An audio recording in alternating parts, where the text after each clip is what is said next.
Very good. All right. Okay. Welcome everyone. Let us talk our case study, Margaret's um, tennis adventures.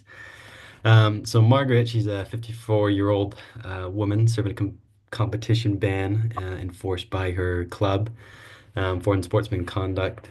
Like she unfortunately threw a racket at the umpire. Luckily, no one was hurt.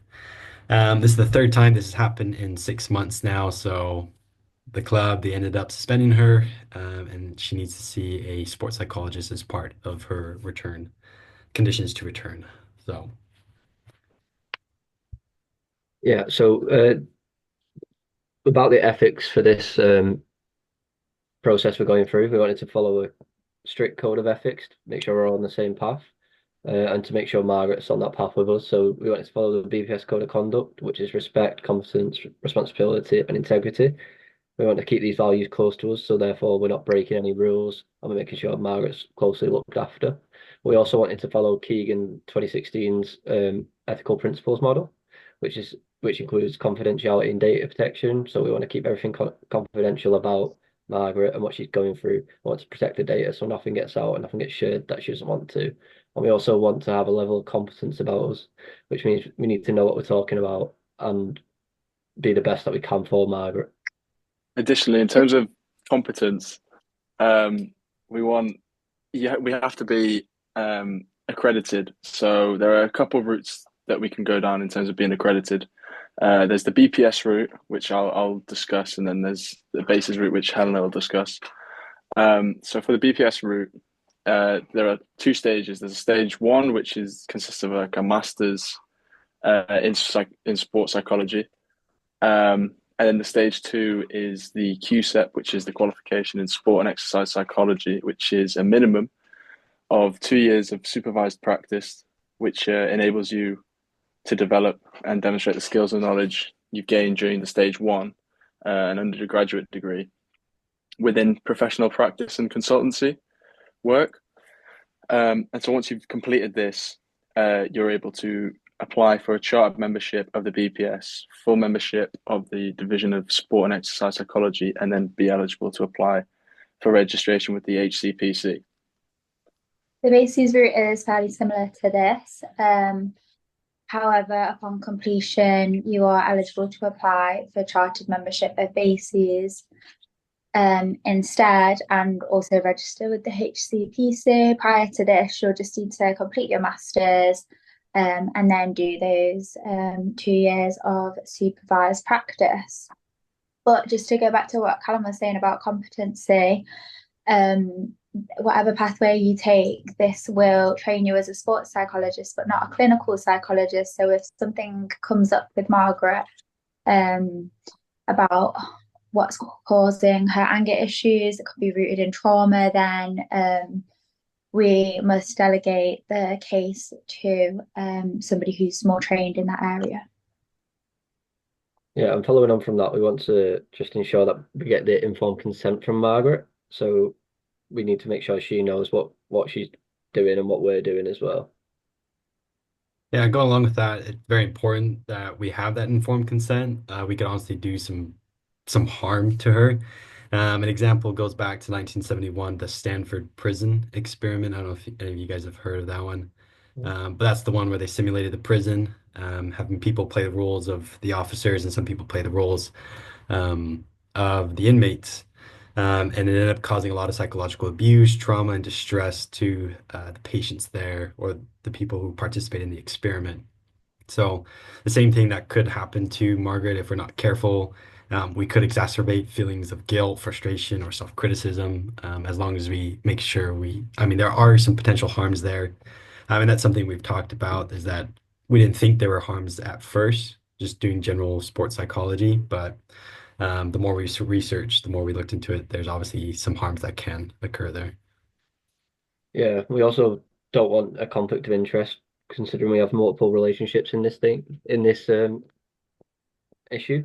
So we obviously work together as a team, but we don't want to clash and go down different routes. So this ethical principles that we're putting forward here make sure we're all aligned to avoid that harm that Kai was talking about then, so we don't all go down our own paths, and to ensure that the relationship between us stays strong throughout.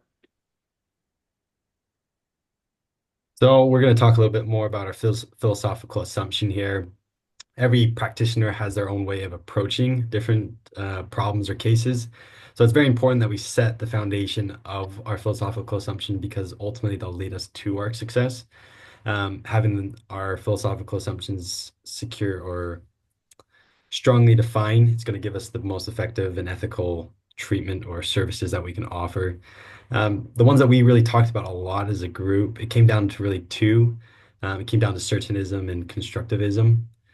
So quickly, Kupchak, in 2001, he defined certinism as knowledge that comes from observable empirical data that can be quantified or measured objectively. So basically, just having theories that apply to all athletes, replicable, it has quantifiable data that we can really make decisions with certainty, hence certinism. So this leads us to have different kind of methods that we can use, validated questionnaires, performance profiling, repeatable interviews that have specific protocols. These different methods can really help just create quantifiable data for us. However, there can be extremes on certinism. In Keegan's 2016 being a sports psychologist, he calls this strict certinism. This is just where we overlook personal complex personality, some psychology, their social context. We just overlook all of it, and we just focus on the raw data. Because of this, our group doesn't want to lean towards that certinism. It has us more towards also leaning towards the constructivism. Kupchak defines constructivism as knowledge constructed through personal experience, personality, and social context with no absolute truth. So you can't measure a person's psychology. It's unique. And the practitioner is going to seek ways to help understand the person's story, work with them, and then basically work together to come up with a solution. Um, for me personally, I'm more of a science guy. I like proof, I like evidence. So just using proven theories is for me a little bit more effective. But at the same time, us and at the same time, myself and other members of the group, we've valued um, people individually. We understand that they each have their own stories. Um, so going along with Keegan's book, Becoming a Sports Psychologist, he calls this soft certinism, where we still have that main evidence of using certinism, but we're also a little bit on the softer side. So we use objective measures, tailoring to her experiences specifically. As well, we include her in the decision making. Yeah, as well, I think in terms of whether it's practitioner led or client led, we have a kind of decision to make. I think getting a mix of both is quite good, because especially since the club has kind of said to Margaret that she has to, the condition for her to in order to come back and play is that she has to, be with a sports psychologist and seek a bit of help there. So we don't want to just kind of be kind of all practitioner led, and it's like we come up with the ideas and we're always generating the ideas, conversation. As we could potentially, as that could potentially leave her a bit kind of disinterested and just like saying, "Yeah, I'm just here to kind of tick a box, and then I can go back to playing tennis." And so we believe a little bit a mix of practitioner led and client led. As if it's client led, then we feel that she's really kind of invested and she'll be a bit more involved in the decision making, coming up with ideas, and we feel as though it'll be more beneficial overall if we kind of take a mixed approach with that. And we did Absolutely. this. Oh, go ahead. And analysis really reflects that mix of certinism and positivism. Yeah, just real quickly, and we talked about for her specifically for her case to prove that she's capable of returning back. I mean, this might go back to the ethical informed consent. We don't know specifically why she's coming to us. Maybe she does want to be there because she wants help, or she just wants to return quickly to tennis. Um, but having the ability to have the certinism, it gives us the data to prove that she is ready to return. That's something that can help her. So that's something we did lean towards that more practitioner-led certinism philosophical approach. Yeah, so moving on to the needs analysis section. So with the needs analysis, we want to gain as much information about Margaret um, as possible. We want to understand her needs um, for the for what she wants to work on and what she wants to kind of what are the issues that are potentially there. And so by doing this, we'll use, as Helena mentioned, a few techniques, some which will be more positivist and some that are a bit more constructivist on the other side. One that is more positivist is probably questionnaires. So she mentions a lot she mentions during the kind of information that we were given about talking to herself in a negative manner, about calling herself stupid. This kind of gives an idea that there is negative self-talk involved. And so in order to assess this, we want to use a self-talk questionnaire by Zervas et al. From 2007. And so we can understand in an objective way the kind of what she's doing and how she is talking to herself and whether it's beneficial, positive, negative, these kind of things. We feel it'll be beneficial to understand that. Yes, following on from this questionnaire, we are looking to do some observation as a lot of her anger she's showing through observable phenomena, like her angry outbursts and violent behavior. And observation is the only scientific approach which allows direct data straight from the clients without eliciting a response for them. The only possible limitation is that we would have to observe Margaret over several time intervals to ensure we got more of a full picture of her anger on and off the tennis court. For the observation, we're looking to divide it into two categories. So subjective, which aligns with constructivism, and this will be the observations we make which are influenced by personal interpretation, but are also more prone to research, like psychologist biased, against the objective column, which would be filled with more measurable and factual observations, such as counting the instances where Margaret throws her racket.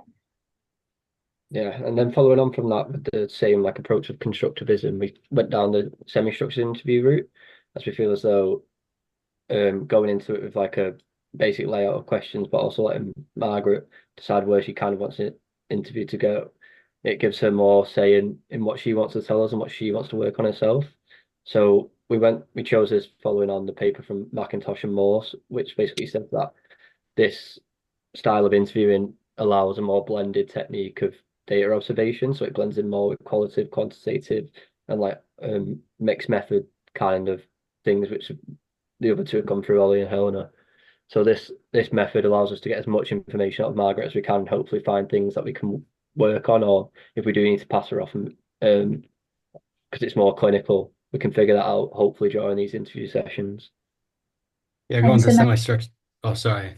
I'll quickly go in. Just go along with the semi-structured questionnaires, like you were mentioning.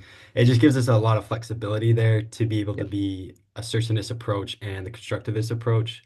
Like you're saying, having those semi-structured interviews, we can have more open-ended questions. We can really get the meaning behind a lot of the behaviors she has.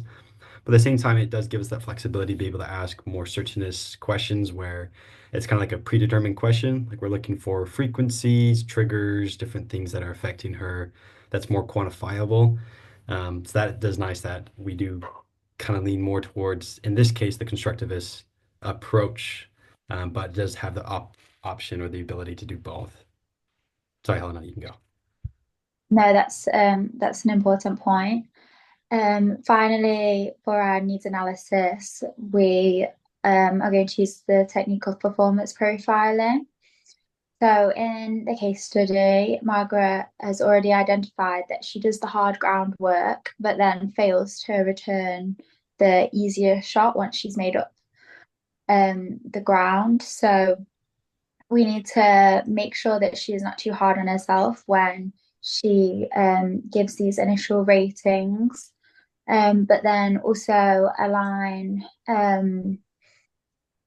the responses behind her numerical ratings with by applying personal construct theory, which will look at how she interprets her world, her tennis life, and look at the subjective frameworks which are creating her self-critical inner dialogue and also contributing to the pressure she places on herself. Perfect. Well, so we'll move on here to the case formulation. So we went over her case together. We just wanted to just examine a lot of the things that she talked about in the case study that we received. When it came to the stressors, there was no apparent stressors. She wasn't going through a sudden change. There wasn't like something that just like, happened in her life, transitionally, developmentally. Um, there wasn't anything that wasn't happening before that all of a sudden happened here. When it came to the schemas, we did come across that she did hold herself to high self expectations. She put a lot of pressure on herself to perform, especially when she was leading. That also led to her being very self-critical of herself, like we've mentioned previously. She also views her anger and behavior as uncontrollable, just a perspective that she has that she can't really regulate her emotions in that sense. When it comes to the behavioral responses, she does tend to lose focus when it comes to easy shots. And then she also explained how she has abusive language and threatening behaviors at times. And then when it comes to the cognitive aspect of her case, she does, as mentioned earlier, she does have automatically calls herself stupid when she makes mistakes, and she does use other negative names towards herself. Additionally, just for those cognitive processes, we've identified a fear of judgment from Margaret, which could be leading to this anticipatory anxiety, and also her tendency to ruminate on past failures, which could be limiting her reaching her potential. So this is me and you, Ollie. We kind of talked about this when we were sitting down earlier, just kind of discussing so in Gardner and Moore's classification level, there's kind of like a different level of whether sports psychologists can handle the case. I thought it was performance development. You talked about being a performance dysfunction. For me personally, I just thought she's kind of working on trying to improve on her game, talking about some of the easy shots she was trying to overcome, and that was leading to her being upset. Um, but yeah. Yeah, I think I agree with that, but I think the kind of the main thing about the performance dysfunction was that there were other issues that were prevalent. Her club obviously gave her that the reason that she has to seek to see a sports psychologist, sorry, is for her kind of anger outbursts. It's not to do with her performance or her tennis ability. It's about that issue. So that's why I think the goal to kind of focus on is that kind of is linked with that self-regulation of these kind of emotions and trying to get those under control, not just improve performance as well. I think Yeah, whether go no, ahead, please. I was just gonna say that whether it is performance development or dysfunction, using cognitive behavioral therapy um, can help Margaret to reconstruct these self-critical thoughts that maybe form through past failures, past experiences, um, and make them more positive and something that will be able to help her with her performance. Yeah, so basically with this CBT, we just wanted to change her attitude towards her thinking and her behaviors, which will ultimately it was the issue at the start and what this whole process was for. So we feel like using this process following everything else that we've discovered before, using the semi-structured interviews, observation, performance profiling, all of that stuff in the needs analysis, we should hopefully be able to direct that into a change of behavior and work with Margaret to help her getting back playing tennis at the club. Absolutely, and especially for anger management, there's been prior sporting success for CBT being effective for table tennis players, which is quite similar to Margaret's situation. And ultimately, CBT is going to help. It's a proven treatment option, which relates back to our certainness approach when it comes to this case. But overall, that's our case that we have. Ultimately, at the end of the day, we just really want to make sure we can help her get back to playing at the club again. And we do believe that this is a case that we can take on as sports psychologists. So, thanks for joining us today, and we'll catch you next week. Very good, everyone.